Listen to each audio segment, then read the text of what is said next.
Hey there, and welcome to this training video. In this video I'm going to cover WP Legal Pages, the options and the setup. Okay, so let's go ahead and get started.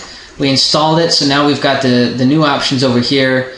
Let's go ahead to Legal Pages first, top option. Now, what this is here is just some dummy content I have filled in.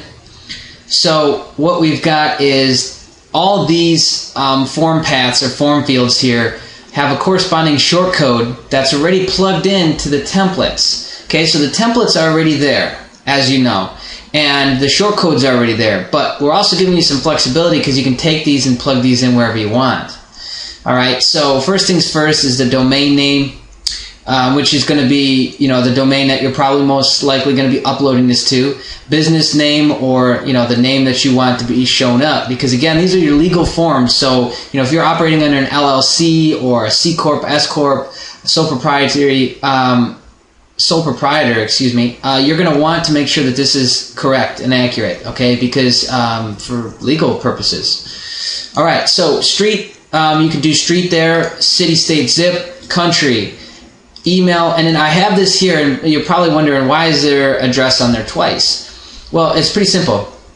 This street, address, city, country, this is on one page, and address is referenced several times throughout other pages that only are referenced as address. And I just figured it would be easier instead of doing like the whole thing like this where each one is broken down, that we also provide you with just real quick and simple address. So that's that. So let's say we've got this. Cool, we're done with the settings. You save. It says settings saved up top. Now let me show you what the pages look like, okay? Now what you're going to see here is this is in HTML mode. You can make it look prettier by going to visual. And you'll see that each page is here, right? The templates are preloaded in this area. This is the simplest thing and the simplest way we could have possibly made this. You can change the title of the page. So instead of terms of use, I know some people like to reference it as terms of service. You could change that, considering that it's technically the same thing. Then you could change it here. You can fully edit this. So if you wanted to keep dropping in more of the short codes throughout or change things, you can. And then you click on publish and it makes that page live. Check it out. And then you can click on edit or view. So let's view that. Now this is just a stock WordPress theme, but we're going to take a look at it. You see? Here it is. Cool. So all the short codes are plugged in. You see it here showing up at the bottom. Email, that was another short code. So that's the completed look of the terms of use, okay? Or terms of service, I think we renamed it.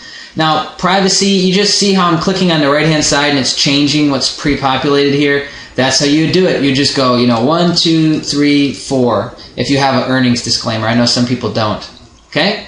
As you finish them, publish, and then that's it. They're live. So let's go take a look under all pages. You should see this in here amongst all the junk.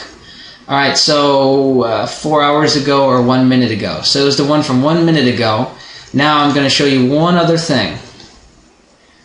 All right, so here's the page again, but we're referencing it under a different portion or a different way through WordPress. I wanted to show one thing here, and what that is we have an exclude feature.